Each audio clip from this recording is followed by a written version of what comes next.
마의 산사맨드 노용원. 평지에서 2위로 내몰린 나 같은 불쌍한 사람으로서는 거의 숨이 막힐 지경이지만 이제 이렇게 돌기둥 아래서 그리 나쁘지 않은 전망을 갖게 되었어. 신전에서는 끔찍한 피해 향연이 벌어지고 있는데도 나는 인간의 위치와 예에 바르고 분별력 있는 공손한 공동체에 관해 꿈꾸었어. 태양의 자식들은 뒤에서 바로 이런 끔찍한 일이 벌어지는 걸 알고 있었기 때문에 서로에게 그토록 예에 바르고 매력적으로 굴었던 것은 아닐까. 그렇다면 이들은 정말로 우아하고 훌륭한 결론을 끄집어냈다고 할 수 있어. 마음속으로 이 태양의 자식들과 생각을 함께 나누도록 하자. 나프타의 견해에는 세템브리니의 견해에도 마찬가지로 물들지 않도록 하자. 이들은 둘 다 수다쟁이에 불과해. 한 사람은 음탕하고 불경스러우며 다른 한 사람은 언제나 이성의 호각이나 불면서 미친 사람들도 각성하게 할 수 있다고 큰 소리치지. 그건 그야말로 황당무계한 소리야. 오히려 속물근성이고 단순한 윤리이며 비종교적인 것에 불과해. 그건 틀림없어. 또한 난 키 작은 나프타에게도 동조할 수 없어. 신과 악마, 선과 악이 온통 뒤범벅이 된 그의 종교에도 당연히 동조할 수 없고 말이야. 사실 그 종교는 개인이 거꾸로 추락하여 공동체 속으로 신비롭게 침몰하는 것을 목적으로 하지. 저 두 사람의 교육자, 저들의 논쟁과 대립 그 자체가 뒤범벅에 지나지 않고 싸움터의 혼란한 소용돌이에 불과한 것으로 머릿속이 조금이라도 자유롭고 마음이 경건한 자라면 아무도 그런 것에 현혹되지 않을 거야. 귀족성에 대한 두 사람의 논쟁, 고귀함에 대한 토론, 죽음과 삶, 병과 건강, 정신과 자연, 이런 것이 서로 모순되는 것일까? 나는 묻고 싶어. 과연 문제가 되는 것인지 말이야. 아니야, 이런 것은 문제가 되지 않고 또 어느 것이 고귀한가 하는 것도 문제가 되지 않아. 죽음의 모험은 삶 속에 포함되며 그런 모험이 없는 삶이라면 이미 삶이 아닐 거야. 그리고 인간의 상태가 신비스러운 공동체와 미덥지 못한 개별 존재 사이에 있듯이 신의 아들인 인간의 위치는 그 한가운데에 모험과 이성의 한가운데에 있는 거야. 그런 생각을 이 돌기둥 아래서 하고 있는 거야. 이러한 한가운데라는 위치에서 인간은 우아하고 정중하며 친절하고 공손하게 자기 자신을 바라봐야 해. 인간만이 고귀한 것이며 대립된 생각이 고귀한 것은 아니기 때문이지. 인간은 대립을 지배하는 주인이고 대립이란 인간에 의해 존재하는 것이기 때문에 인간이 대립보다 더 고귀한 거야. 인간은 죽음보다 더 고귀하며 이러한 죽음에 비하면 너무나 고귀한 존재이다. 그것이 인간 두뇌의 자유인 것이다. 또한 인간은 삶보다 더 고귀하며 이러한 삶에 비하면 너무나 고귀한 존재이다. 그것이 인간의 마음속의 경건함인 것이다. 이렇게 나는 하나의 시를 썼다. 인간에 관한 꿈과 같은 시를. 나는 이것을 늘 생각할 것이며 착한 마음씨를 가지도록 할 것이다. 나는 나의 생각에 대한 지배권을 죽음에게 양보하지 않으리라. 착한 마음씨와 인간애가 그것을 의미하며 다른 어느 것도 그것을 의미하지 않기 때문이지. 죽음은 위대한 힘이다. 죽음 앞에서 우리는 모자를 벗고 발끝으로 걷고 몸을 흔들며 살금살금 앞으로 나아간다. 죽음은 과거 어떤 것의 위험을 나타내는 장식깃을 달고 있으며 인간 자신은 죽음의 경의를 표하여 엄숙하게 검은 옷을 입는다. 이성은 죽음 앞에서는 어리석은 존재에 불과하다. 왜냐하면 이성이란 덕에 지나지 않지만 죽음은 자유와 방종, 모험, 무형식, 쾌락이기 때문이다. 죽음은 쾌락이지 사랑은 아니라고 나의 꿈은 말한다. 죽음과 사랑, 이것은 맞지 않는 운, 얼토당토 않고 완전히 잘못된 운인 것이다.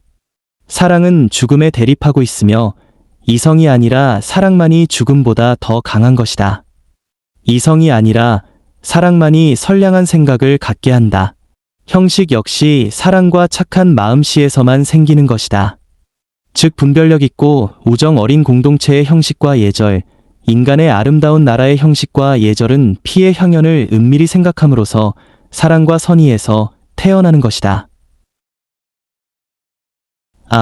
이렇게 나는 분명하게 꿈을 꾸고 멋지게 술래잡기를 했다.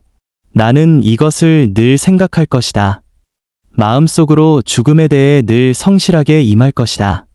그러나 만일 죽음과 과거의 것에 대한 성실성이 우리의 생각과 술래잡기를 지배한다면 그 성실성은 악의와 음산한 유격과 인간에 대한 적대감으로 바뀐다는 것을 확실히 기억해두자. 인간은 과 사랑을 위해 결코 죽음에다 자기 사고의 지배권을 내어 주어서는 안 된다. 자, 이제 눈을 뜨기로 하자. 이것으로 내 꿈은 끝났고 목적을 달성한 셈이기 때문이다. 오래전부터 난 이 말을 찾고 있었어.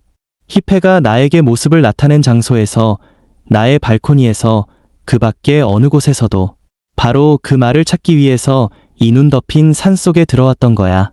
그렇게 하여 나는 결국 찾아냈어. 게다가 내 꿈이 그것을 너무나 분명하게 제시해 주어서 이젠 영원히 잊지 않을 거야. 그래, 그 말을 찾았기 때문에 기뻐서 몸이 완전히 따뜻해졌구나. 내 심장은 세차게 뛰고 있는 거야. 꿈에서 찾아냈던 그 말은 포도주나 흑맥주보다 더 달콤한 음료수야. 그 음료수는 사랑이나 생명처럼 혈관을 타고 흘러날 잠과 꿈에서 깨어나게 하지. 이 잠과 꿈이 내 젊은 생명에 극도로 위험하다는 것을 물론 익히 알고 있어. 일어나라, 일어나. 눈을 뜨라. 너의 팔과 다리가 여기 눈 속에 빠져 있어. 팔과 다리를 끌어당기고 일어나라. 자, 보아라. 정말 좋은 날씨야. P476-481. 요아임은 한스 카스토르프의 옆에서 고개를 숙이고 걸었다. 그는 흙을 바라보듯 눈을 땅에 떨어뜨렸다. 참으로 이상한 일이었다. 깔끔하고 단정한 모습으로 걸어가며 마주치는 사람마다 예의 바른 태도로 인사했고 언제나처럼 외모와 옷차림에 신경을 쓰고 있었지만 그러면서 흙으로 돌아갈 운명을 예감하고 있는 것 같았다. 물론 우리들은 모두 조만간 흙으로 돌아갈 운명이다. 하지만 그토록 젊은 나이에 군기 밑에서 근무하기를 그토록 열렬하게 갈망하는데도 얼마 안 있어 흙으로 돌아가야 한다는 것은 참혹한 일이었다. 이것은 흙으로 돌아가야 하는 본인보다도 그것을 알면서 나란히 걸어가야 하는 한스 카스토르프 자신에게 더욱 괴롭고 참을 수 없는 일이었다. 모든 것을 알고 있으면서도 의연하게 말하지 않고 있는 것은 실은 비현실적인 성질을 띠고 있어 요아임 자신에게는 별로 실감이 나지 않는 일이다. 그래서 그것은 요컨대 그 자신의 문제라기보다는 다른 사람들의 문제인 것이다. 사실 우리가 죽는다는 것은 죽는 본인의 문제라기보다는 살아있는 사람들의 문제인 것이다. 우리가 인용할 수 있을지는 모르겠지만 어떤 기지의 찬현자가 했던 이런 말은 어쨌든 완전히 정신적으로 타당한 말이라 할 수 있다. 우리가 살아있는 한 죽음은 존재하지 않으며 죽음이 찾아오면 우리가 존재하지 않는 것이다. 따라서 우리와 죽음 사이에는 어떠한 현실적인 관계도 존재하지 않는다. 그리고 죽음은 우리와 아무런 관련이 없으며 기껏해야 우주와 저연과 어느 정도 관계할 뿐이다. 그 때문에 모든 생물체는 죽음을 아주 태연하게, 무관심하게, 무책임하게, 이기적인 순진함으로 바라보는 것이다. 한스 카스토르프는 최근 몇 주 사이에 요아임의 태도에서 이러한 순진성과 무책임함을 충분히 느낄 수 있었다. 그리고 사실 자신에게 죽음이 임박한 것을 알고 있으면서도 그것에 대해 의연하게 침묵을 지킬 수 있는 것은 죽는다는 것에 대한 그의 내적인 관계가 절박하지 않고 관념적인 것이든지 아니면 그것이 실제로 고려의 대상이 되고 있긴 하지만 건전한 뇌에 의식에 의해 조절되고 규정되고 있기 때문이라고 한스 카스토르프는 생각했다. 그러한 의식 때문에 우리는 죽음이 다가오고 있다는 사실을 알면서도 다른 수많은 상스러운 일들과 마찬가지로 이를 상대하려고 하지 않으며 생명과 관련된 갖가지 상스러운 일들을 알고 있으면서도 예의를 지키고 비밀을 입 밖에 내지 않는 것과 같은 것이다. P70-72 이 젊은 모험가의 내면에 일어난 변화들을 우리들은 평지의 성실한 사람들에게 어떻게 이해시켜야 한단 말인가? 현기증 날 것 같은 동일성이라는 척도가 점점 커져갔다. 좀 더 관대하게 말한다면 오늘의 지금을 어제, 그제, 그그제의 지금과 구별하는 것이 그렇게 쉬운 일이 아니었으나 그에게는 이 모든 것이 달걀처럼 다 똑같아 보였다. 그래서 지금 현재는 한 달 전, 1년 전의 현재와도 구분할 수 없게 되어 그것과 하나로 뭉뚱그려 영원한 현재로 용해되어 버릴 것 같았다. 그러나 아직 과, 다시, 와, 장차라는 윤리적인 의식의 구분이 사라지지 않는 한에는 오늘을 과거와 미래와 구분지어 생각하는 상대적인 명칭인 어제와 내일의 의미를 넓혀 그것을 좀 더 커다란 상황에 적용하고 싶은 유혹이 생겨난다. 지극히 미세한 시간 단위 속에 살고 있는 지극히 짧은 일생을 통해 볼 때 우리들 초침의 바쁜 총총걸음을 아주 느릿느릿 움직이는 시침처럼 생각하는 생물체가 지구보다 작은 혹성에 살고 있을지 모른다. 그렇게 생각해 볼 수도 있는 일이다. 그러나 그 반대의 생물체도 상상해 볼 수 있다. 즉 자신들이 살고 있는 공간에 엄청나게 커다란 폭으로 된 시간이 흐르고 있어서 방금, 조금 뒤에, 어제, 내일이라는 구분 개념이 그들의 체험에 엄청나게 확대된 것으로 느껴질지도 모르는 생물체 말이다. 그러한 상상은 가능할 뿐만 아니라 관대한 상대주의의 정신으로 판단해 보거나 고장이 다르면 풍속도 다르다라는 명제에 따라 판단해 보아도 올바르고 건전하며 존중할 만하다고 말하지 않을 수 없다. 그러나 이 지구에 살고 있는 한 사람으로 하루, 일주일, 한 달, 한 학기라는 시간이 아주 중요한 의미를 지니고 그러한 시간 단위가 인생에서 많은 변화와 진보를 가져다주는 연령의 사람이 어느 날 1년 전을 어제로, 1년 후를 내일로 말하는 좋지 않은 습관에 빠진다든가 또는 가끔 그러한 기분에 젖는다면 우리들은 그 사람을 어떻게 생각해야 할 것인가? 이 현상은 의심의 여지 없이 착오와 혼란의라고 명해야 옳을 것이며 따라서 지극히 걱정스럽다고 말해야 할 것이다. P98-100 두 사람의 주장은 다음과 같았다. 세템브리니는 교회의 역사적인 권력을 오로지 의무란 침체와 보수의 수호자로 보았고 변혁과 혁신을 옹호하는 삶과 미래에 대한 모든 친근성은 고대의 양이 부활한 빛나는 시대에 탄생한 계몽, 과학, 진보라는 상반된 원칙과 밀접하게 연결되어 있음을 주장하며 이러한 주장을 아주 아름다운 말과 몸짓으로 뒷받침했다. 이에 반해 레오 나프타는 세템브리니 씨의 논설에 맞서 지극히 혁명적인 교회의 본질을 옹호했다. 나프타는 선선히 나서서 냉정하고도 날카롭게 응수했는데 그의 말은 상대방으로 하여금 더 이상 반박할 수 없게 할 정도의 눈부시고 화려한 항변이었다. 나프타의 주장에 따르면 교회는 종교적이고 금욕적인 이념을 구현하려는 것이므로 그런 의미에서 볼 때 근본적으로 존속하려는 것, 즉 세속적 교양이며 국가의 법질서를 편들고 지지하려는 것이 아니라 오히려 옛날부터 지극히 급진적인 변혁을 근본적인 목표로 삼아왔다는 것이다. 그리하여 존속할 만한 가치가 있다고 생각되는 모든 것, 나고자, 비겁자, 보수주의자, 시민, 이런 자들이 보존하려고 하는 모든 것, 즉 국가와 가족, 세속적인 예술과 학문은 의식적이든 무의식적이든 간의 종교적인 이념에 대해, 즉 교회에 대해 본래적인 성향과 그 부동의 목적이 현존하는 모든 세속적 질서를 해체하고 이상적이고 공산주의적인 신정국가를 모범으로 삼으면서 사회를 재편성하는 데 있기 때문이라는 것이다. P184-185 우리가 생각할 수 있는 모든 종류의 사랑에 대해 지극히 경건한 사랑에서부터 지극히 육체적이고 관능적인 사랑에 이르기까지 언어가 사랑이라는 단 하나의 단어를 가지고 있다는 것은 이대하고 좋은 일이 아닌가? 사랑은 애매모호하면서도 완전히 분명한 것이다. 왜냐하면 사랑이란 아무리 경건한 사랑이라 해도 육체적이 아닐 수 없으며 아무리 육체적인 사랑이라 해도 경건함이 결여될 수는 없기 때문이다.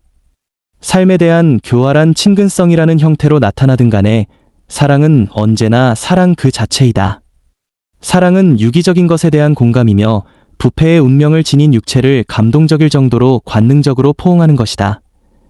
아무리 경탄을 금할 수 없는 열정이란 또 아무리 미쳐 날뛰는 열정이라도 그 속에는 기독교적인 사랑이 담겨 있음에 틀림없다. 의미가 애매하다고? 그렇다고 해도 사랑의 의미는 제발 애매한 그대로 그냥 두었으면 좋겠다. 애매모호한 의미를 지니고 있기 때문에 사랑에는 삶과 인간성이 담겨 있는 것이다. 그리고 의미가 애매하다고 염려하는 것은 교활함이 지나치게 부족함을 드러내는 것이다. P212-213 내가 알고 싶은 것은 특히 남자에게 사랑받고 있다고 서슴없이 대답하는 여자는 도대체 자신을 어떻게 평가하고 있을까 하는 것입니다. 자신처럼 보잘것없는 존재를 사랑의 대상으로 선택해 주었기 때문에 그 남자에게 무조건적인 순종을 한다고 생각하는 것 같아요. 아니면 자신을 선택해 주었기 때문에 그 남자는 훌륭하다는 결론을 내리는 것 같아요. P219. 한스 카스토르프는 자신의 주위를 둘러보았다. 그의 눈에 보이는 것이라곤 온통 무시무시하고 사악한 것, 악마적인 것밖에 없었다. 그는 눈에 보이는 이 현상이 무엇인지 알고 있었다. 그것은 시간을 망각한 생활, 아무런 걱정도 희망도 없는 생활, 겉으로는 분주한 것 같지만 속으로는 정체되어 있는 무절제한 생활, 죽어있는 생활이었다. P272. 그래서 우리들은 이것을 다음과 같이 설명하고자 한다. 정신적인 대상, 다시 말해 중요한 대상은 사실 자신을 뛰어넘어 먼 곳을 가리키기 때문에 중요한 것이고, 또 보다 보편적이고 정신적인 세계, 즉 감정과 신념의 세계 전체를 표현하고 대표하기 때문에 중요한 것이다. 이러한 세계는 그러한 대상 속에서 다소간 완전한 상징을 발견하였는데, 그 상징하는 정도에 따라 그 대상의 중요도가 정해지는 것이다. 더구나 그러한 대상에 대한 사랑 역시 그 자체로 중요여 하다. 그러한 사랑은 그것을 품고 있는 대상에 대해 무언가를 암시해준다. 또 그러한 사랑은 그 대상이 대표하는 세계이자 대상 속에서 의식하든 의식하지 않든 간에 함께 사랑받는 세계, 즉 보편적인 세계와 대상과의 관계를 나타내주고 있다. P319-320. 10분 후에 박사는 새 여자를 동반하고 옆방에서 돌아왔다. 엘렌 소녀의 겉모습이 달라져 있었다. 그녀는 원래 입던 자기 옷이 아니라 교령, 용의상, 즉 일종의 모임용 의상이라 할 수 있는 하얀 생사, 롯잔 잠옷 같은 옷을 입고 허리에는 노끈처럼 보이는 허리띠를 두른 채 가느다란 두 팔을 하얗게 드러내고 있었다. 처녀다운 가슴의 곡선이 옷감에 부드럽고 선연하게 드러나 있는 걸 보면 옷 속에 아무것도 입고 있지 않은 것 같았다. 모두들 흥분하여 활기차게 그녀를 맞이했다. 야, 엘렌. 정말 매력적으로 보이는걸. 마치 선녀 같아. 잘해봐. 귀여운 나의 천사야. 자신의 옷차림이 스스로에게 무척 잘 어울린다는 것을 아는 듯 엘렌은 이들이 외치는 소리를 듣고 미소를 지었다. P363. 정신을 물질 속에서 실현하려고 애쓰는 것은 바보 같은 짓이라고 나프타는 말했다. 그것으로 인해 무엇이 생긴다는 말인가? 허튼 소리 내지 찌푸린 얼굴뿐이라는 것이다. 찬미되고 있는 프랑스 대혁명의 현실적인 산물이 자본주의적 부르주아 국가라고들 말하고 있다. 정말 멋진 선물이다. 이 선물은 세상을 개선하려고 하지만 그 결과는 끔찍한 괴물을 전 세계에 퍼뜨릴 뿐이다. 세계 공화국, 그것은 행운일 것이다. 분명 그렇겠지. 진보라고? 중요한 것은 그게 아니라 몸의 위치를 바꾸면 고통이 줄어들 것이라고 생각하여 누운 자세를 계속 바꾸는 유명한 환자의 이야기다. 터놓고 말하기는 곤란하지만 은밀하게 전 세계에 퍼져 있는 전쟁 욕구는 이러한 소망의 한 표현이라는 것이다. 결국 전쟁은 일어날 것이다. 그 결과는 전쟁을 핵책하고 있는 자들이 약속하는 것과는 다르게 나타나겠지만 아무튼 전쟁 발발은 좋은 것이다. 나프타는 이런 식으로 안전제일주의의 시민 국가들을 경멸했다.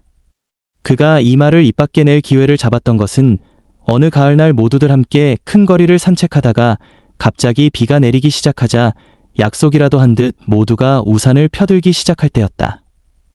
그는 이런 태도를 비겁함과 흔히 보이는 연약함의 상징이라고 생각했다. 비겁함과 연약함은 문명의 소산이라는 것이다. 타이타닉 호위 침몰 같은 돌발 사건이자 재앙의 징후는 전대미문의 사건이었지만 사실상 후련한 느낌도 준 사건이었다. 이 사건이 일어난 후 교통유 수단의 안전을 강화하라는 요구가 거세게 일어났다.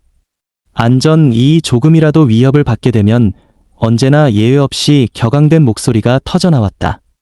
이것은 정말로 불쌍하기 짝이 없는 일로서 시민국가의 인도적인 해이함은 시민국가가 공공연하게 행하고 있는 경제전쟁의 탐욕스러운 야만성이나 비열함과 극명하게 대조를 이룬다. 전쟁, 바로 전쟁이다. 그는 전쟁에 찬성한다고 했다. 또 온 세상에 전쟁의 열기가 감도는 것은 자기가 볼 때는 비교적 존중할 만한 일이라는 것이다. P399-400. 시간, 그것은 역에 걸린 시계처럼 긴 바늘, 즉 장침이 5분마다 생각난 듯 꿈틀꿈틀 움직이는 것이 아니라 오히려 바늘의 움직임이 거의 눈에 띄지 않는 시계의 아주 작은 움직임과 같은 것이다. 또는 풀이 은밀하게 자라지만 누구의 눈에도 자라는 모습이 눈에 띄지 않다가 어느 날 비로소 확연히 모양을 드러내듯 그런 식으로 걸음을 계속해가는 것이다. 시간이란 연장이 없는 점만으로 구성된 선과 같다. 이렇게 표현한다면 불행하게 고인이 된 나프타가 연장이 없는 점으로 이루어진 것이 어떻게 길이가 있는 선이 될 수 있느냐고 분명 물어오겠지만, 그러므로 시간은 살금살금 눈에 띄지 않게 은밀하게 움직이긴 했지만 그래도 활동을 계속하며 변화를 낳고 있었다. P434-435.